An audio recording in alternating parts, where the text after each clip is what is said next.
Hallo daar, hallo daar, hallo daar. Baie welkom by 'n sak vol stories.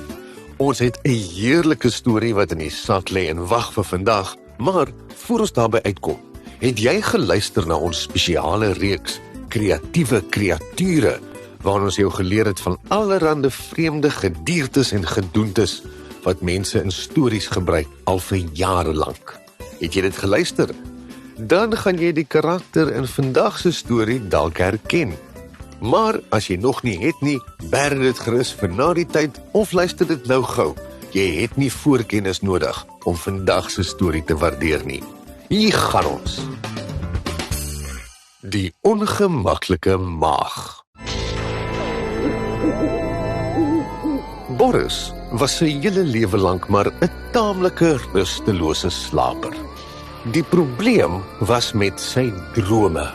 Verskriklik angswekkende drome, regte egte nagmerries. Soos dat hy oorweldig word deur gruwelike dinge soos vegetariërs. Of dat hy koel drankies in lang glase vol vrugte en sambreeltjies sit en teeg, al te lekker in die son op 'n tropiese eiland. Ag nee, Sisa, hoe gruwelik. Hy is juis op hierdie oomblik besig om te kreun en te steun in sy slaap. In sy droom is hy besig om weg te hardloop van 'n reusagtige knoffelhuisie, so groot soos 'n perd. Die knoffelmonster het lang, maar arms en bene gehad en 'n bose glimlag op sy knoffelgesig. Dit het Boris vol spoed agterna gesit en rondgejaag.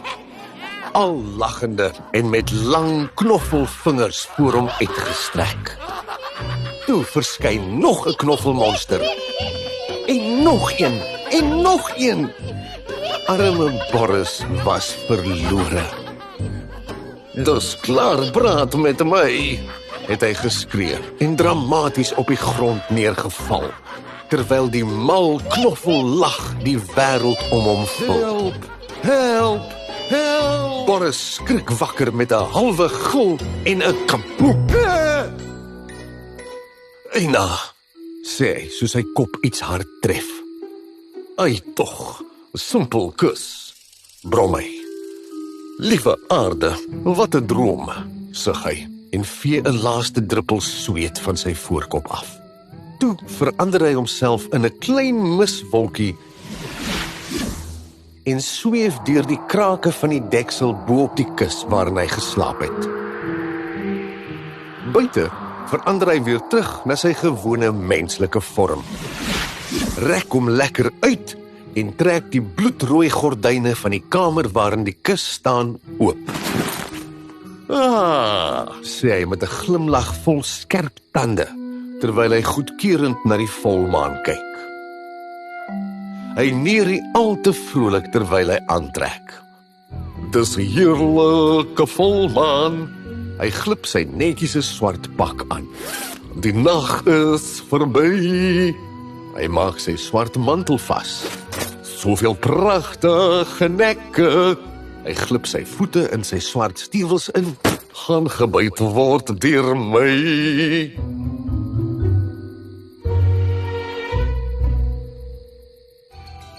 Daar was iets anders aan Boris. Jy het dit seker ook al agtergekom. Kom ons dink mooi. Hy haat knoffel, slaap in 'n kus, word snags wakker, dra 'n swart mantel, kan homself in mis verander, praat met 'n vreemde Russiese aksent en dagdroom oor vars bloed. Kom nou, jy moet weet, dis reg. Boris is 'n vampier. Beter gestel, hy was besig om te leer om 'n vampier te wees. Hy het eers 'n paar dekades gelede begin vampier speel, nadat hy deur 'n meer ervare vampier gebyt is. Dalk die berugste vampier van almal, die gevreesde Graaf Dracula, wat al eeue lank die mense van Transilvanië tuister. Boris, aan die ander kant, was nog maar 'n groentjie. Hy het nog baie oefening nodig gehad as hy eendag 'n graaf wou wees. Neem sy hare byvoorbeeld. 'n Ordentlike vampier se hare moet glad agteroor gekam wees. Blink, netjies, perfek glibberig. Boris het dit nooit heeltemal reg gekry nie. Hy sou wakker word, aantrek, sy hare agteroor stryk en heel tevrede met sy donker voorkoms die winderige nag instap. Hy sou met groot tree deur die strate stap en verbygangers dreigend aangluur. Maar hulle was meer geamuseerd as bang. Jy sien, vampiere kan nie hul eie weerkaatsing in spieëls sien nie. As Boris homself in 'n winkelvenster kon sien, sou hy flou geword het. Die wind het sy hare in 'n wilde sokkerbalagtige wolbol opgeblaas.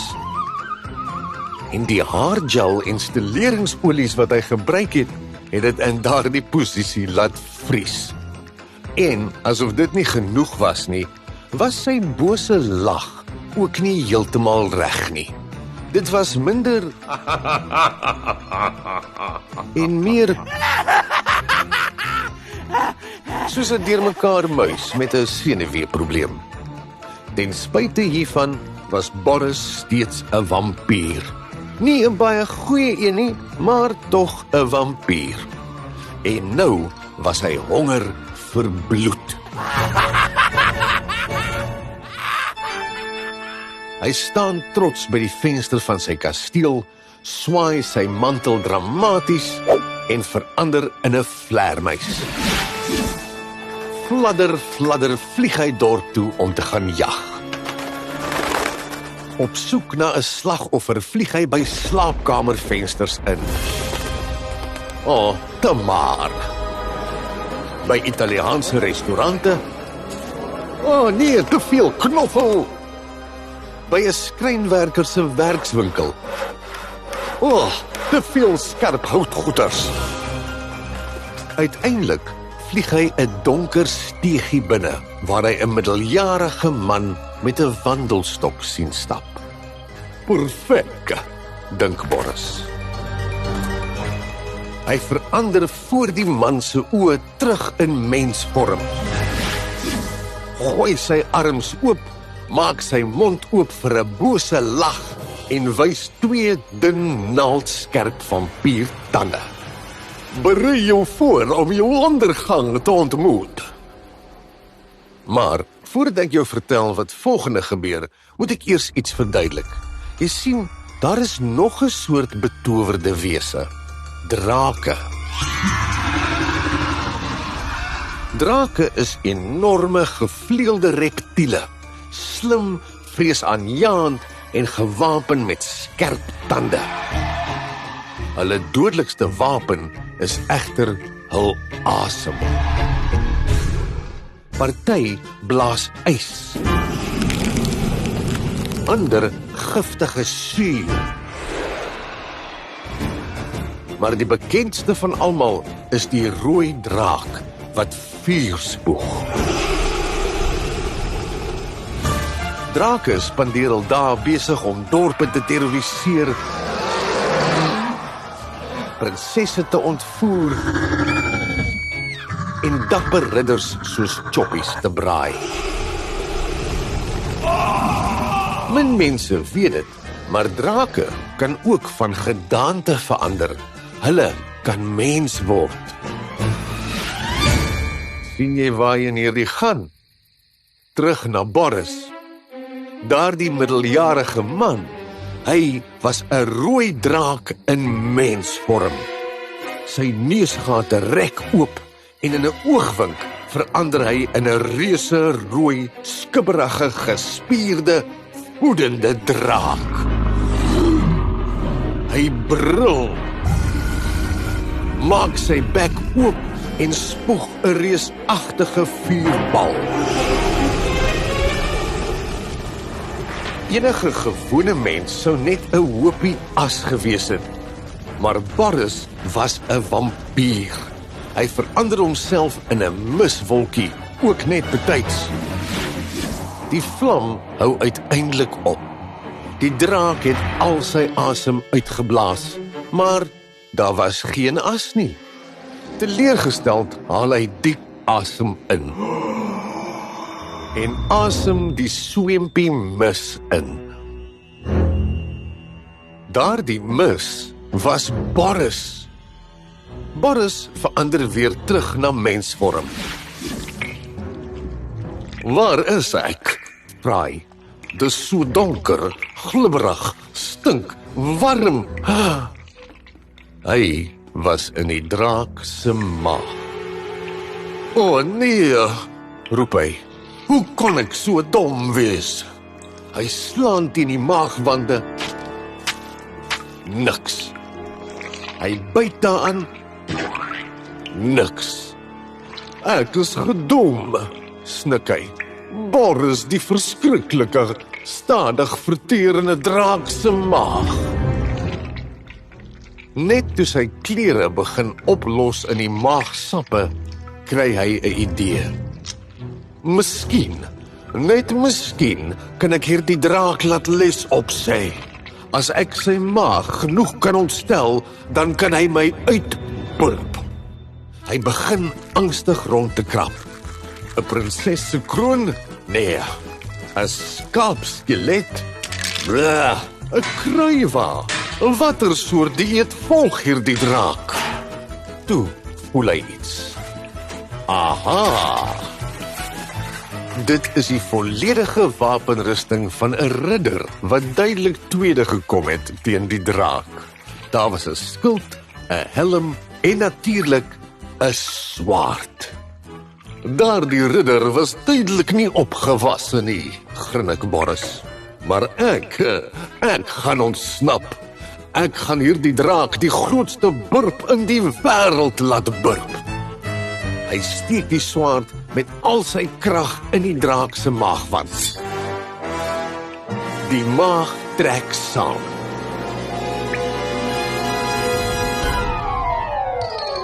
Boris word in glibberige stinkbuise ingesuig. Hy word rondgegooi, maar iets voel verkeerd. Hy dink hy is op pad mond toe, maar dit vat bietjie lank. En toe kamploefter. Boris word met 'n vaart uitgeskiet, reguit in 'n klipmuur vas, waar hy net so in 'n hoopie bly lê, heeltemal uitgeput. Hy kyk op en sien die draak se stert. Nee, dink Boris. Sy klere is geskeur. Hy is van kop tot tone bedek met 'n slijmerige stinkgemors.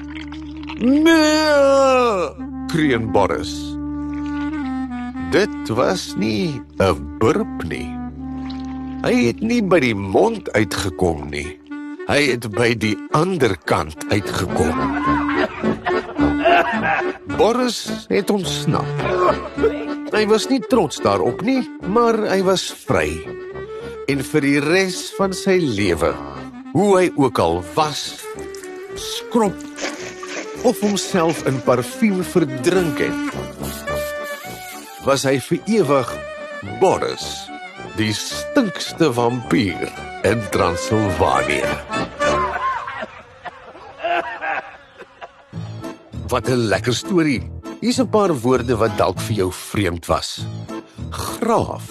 Hy's gebyt deur graaf Dracula. Graaf is 'n titel wat in die ou dae aan 'n landheer gegee is, iemand wat 'n deel van die koninkryk beheer het. Dis soos koning of prins, maar bietjie laer af op die leer. Geamuseerd. Hy het geamuseerd geglimlag.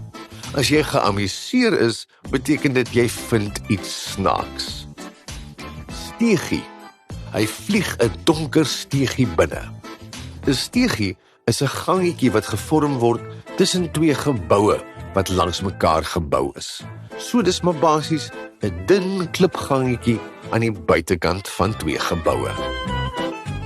Baie dankie vir die saamluister. Ek hoop jy die storie oor Boris die vampier en sy interessante ontsnaproete geniet. Onthou, as jy meer oor allerlei interessante gediertes en gedoentes wil leer, gaan luister na ons reeks Kreatiewe Kreature. Tot dan, onthou om te volg, stuur vir ons 'n kommentaar en onthou om volgende week aan te sluit vir die volgende storie uit ons storiesak. Arrivari!